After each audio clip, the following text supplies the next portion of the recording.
아침마다 말씀으로 밝은 빛을 채우네.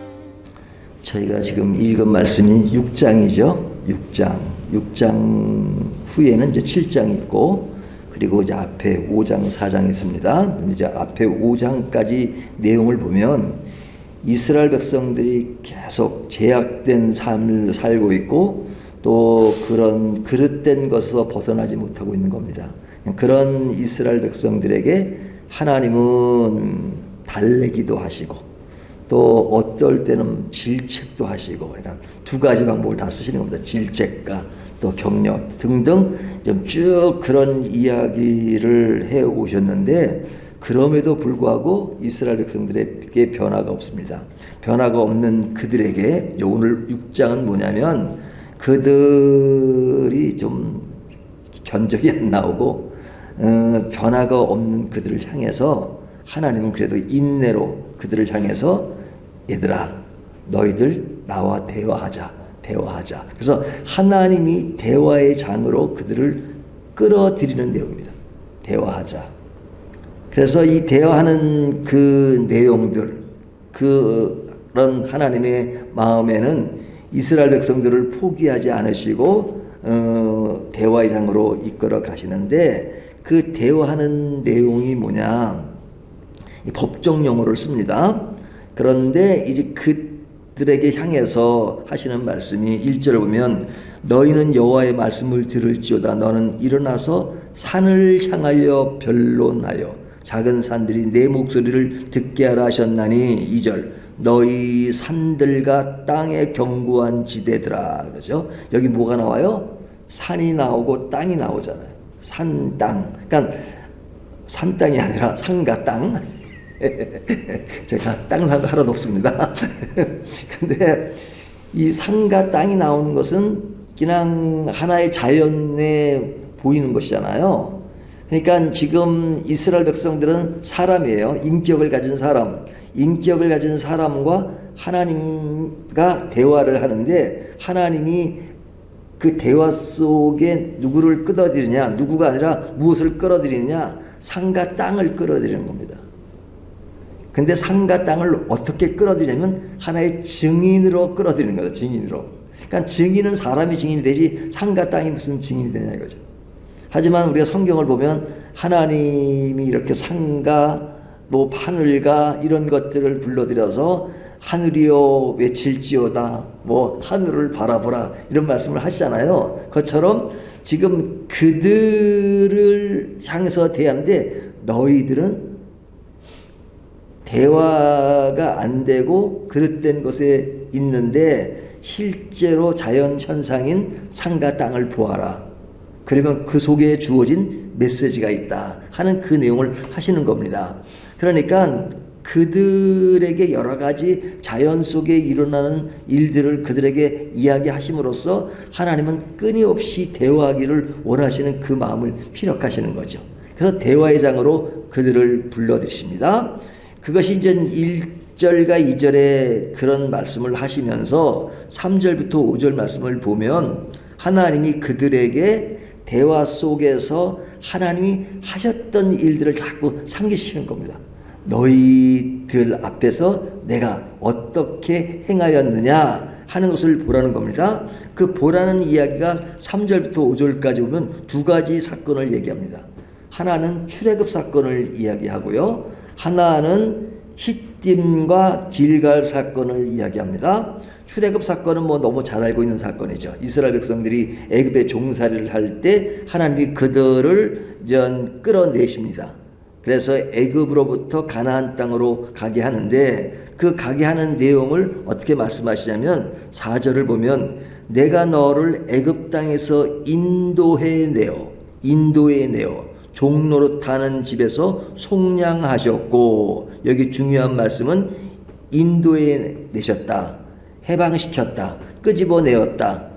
그 앞에 보면 너희가 종살이하는 그런 너희의 모습을 지금 끌어내어서 속량하였고, 속량하였고, 그러니까 어떤 대가를 주고 너희들을 이렇게 구원하셨다 하는 말씀이잖아요. 그러니까 하나님이 그들을 향한 끊임없는 그런 구원과 그리고 그들을 보호하는 그런 행동을 늘 해오셨다 하는 이야기를 합니다. 그러니까 하나님이 너희를 향한 관심이 얼마나 깊었느냐 하는 이야기를 하십니다. 그러면서 한 가지를 더 이야기하시는데 5절을 보면 내 백성아 너는 모압 왕 발락이 꾀한 것을 부올의 아들 발람이 그에게 대답한 것을 기억하며 그러죠. 이 발락과 발람의 사건이 뭡니까? 발락은 모압의 왕이잖아요. 이 모압 왕이 이제 그 발람을 시켜서 이스라엘을 저주하게 합니다. 저주하게 합니다. 근데 저주를 하게 하는데 발람에게 주의 사자가 이스라엘을 축복하라 그러죠. 축복하라죠. 저주하는 거 아시죠? 축복. 근데 이 사람이 이제 그것에 따라서 이제 여러 가지 어려운 일이 생기니까 그냥 거기에 끌려가지고 축복을 하지만 그러나 그것이 사실은 속마음은 아닌 거예요.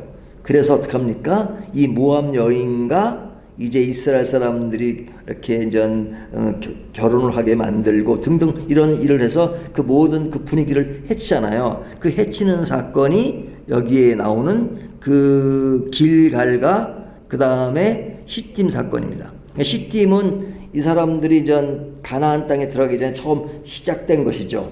그런 속에서 이제 발람의 그 일들이 실천되지 않으니까 길갈에서 이전 그런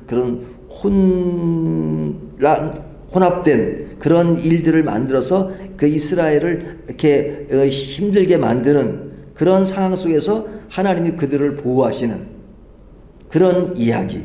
그러니까 하나님은 너희들을 계속해서 너희를 보호하고 그리고 너희를 지켜주셨다. 인도해 주셨다. 하는 그런 하나님이 너희가 어려움에 있을 때 그런 것을 보호한 일을 기억하라 이거죠. 그러니까 사실은 성경 전체를 보면 어찌 보면 한 가지로 메시지를 집약한다면 하나님이 너희에게 했던 일이 무엇인지를 기억하라는 거예요. 하나님이. 근데 그렇게 하나님이 하셨던 그 일에 대해서 이스라엘의 반응이 어떠했느냐? 6절 7절을 보면 그들은 하나님께 제사와 제물로 응답했다 이렇게 말합니다. 제사와 제물. 일단 제사라는 것이 뭐예요? 그러니까 번제도 있고 또 많은 제물을 가져와서 그냥 어떤 그런 본인들이 어떤 가지고 있는 것들을 가지고 하나님 앞에서 어떤 노력하는 그런 형태를 보이는 것이 제사잖아요. 근데 이 말씀에서 이야기하는 것이 뭐냐면 그런 반응, 그러니까 제사로서 너희는 그래도 하나님 앞에 할 만큼 했다 라고 생각하지만 하나님이 진짜 원하는 것은 그런 형식적인 신앙이 아니다 이거죠. 하나님은 어떤 너희가 제사를 드리면 할 일을 다 했으니까 이제는 그래도 하나님이 하신 만큼 인간도 그런 거기에 이렇게 대응했다.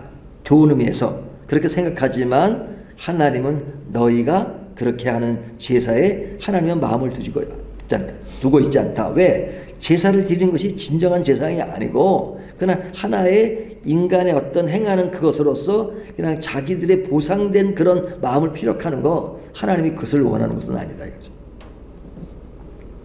그러면서 9절부터 16절까지 보면 하나님은 이스라엘의 죄악을 다시 한번 고발합니다. 불의한 재물과 부정한 저울, 폭력과 거짓 그런 것으로 인해서 너희들에게 오는 그런 허망함, 그런 만족되지 못한 삶, 그것을 어떻게 표현하고 있어요? 먹어도 배부르지 못하고 감추어도 보존되지 못하고 씨를 뿌려도 추수하지 못하고 감람과 포도 열매를 누리지 못하고 결국 너희 민족이 사라지고 항폐와 조롱거리가 될 것이다 하는 그런 이야기를 하잖아요. 그런 이야기를.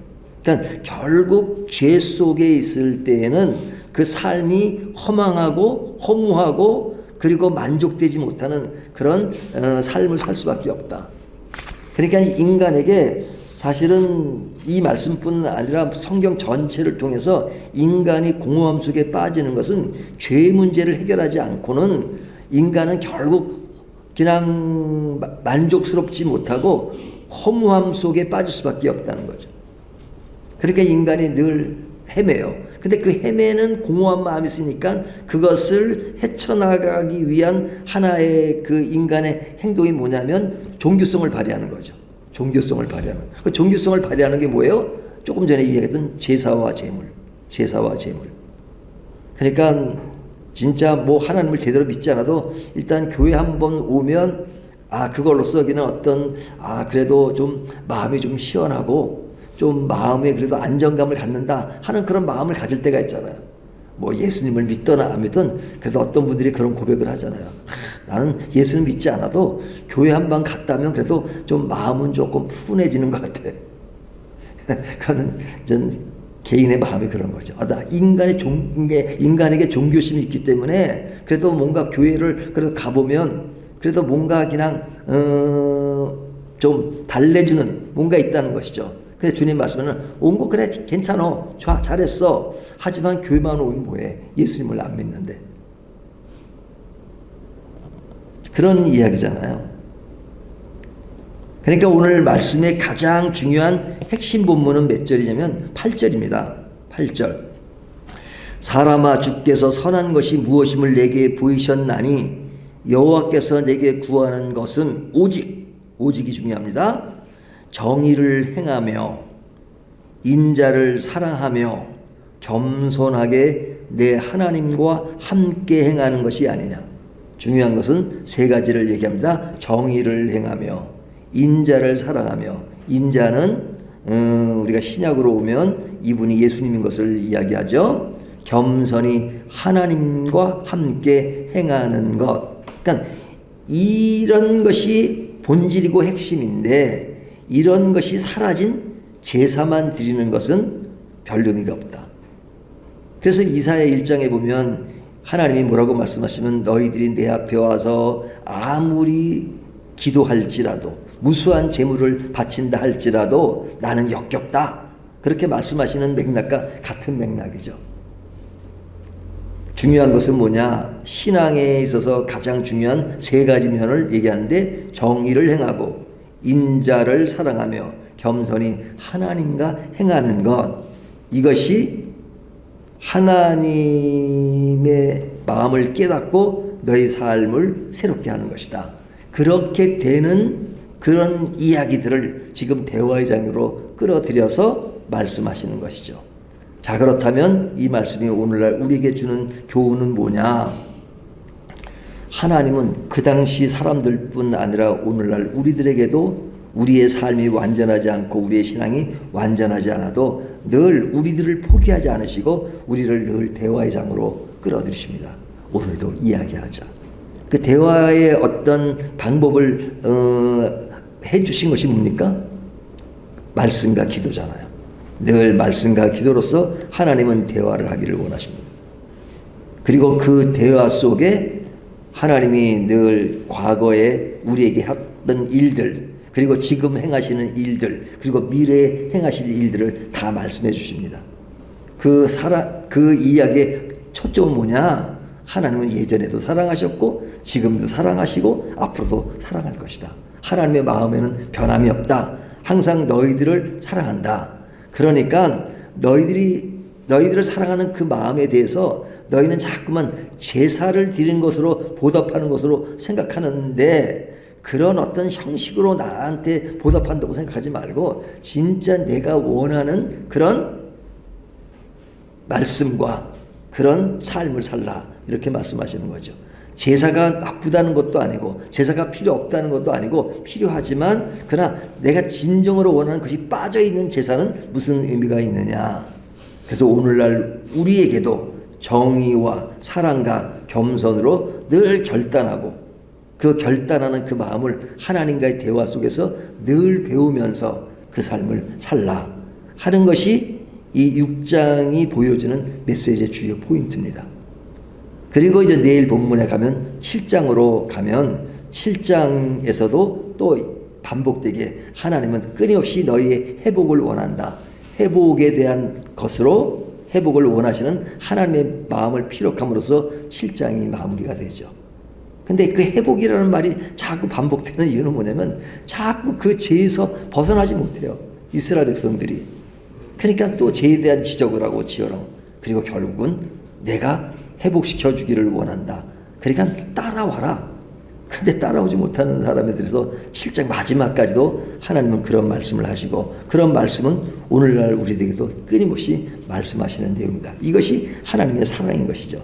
그 사랑에 대해서 우리는 얼마나 매일매일 삶 속에 관심을 가지고 그런 하나님의 마음을 이해하고 살고 있는가 하는 것들을 다시 한번 상기시켜 줍니다. 오늘 이 말씀이 하나님을 다시 한번 생각할 수 있는 저와 여러분이 되시기를 주님의 이름으로 축원합니다.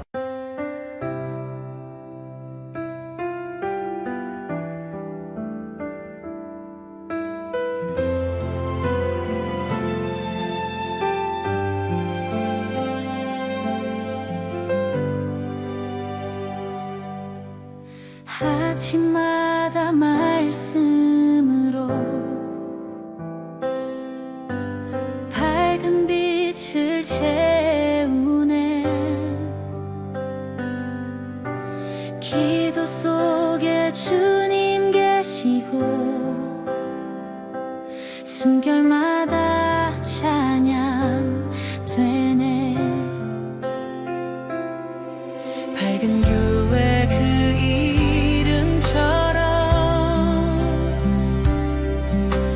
세상 속에 예배하리. 그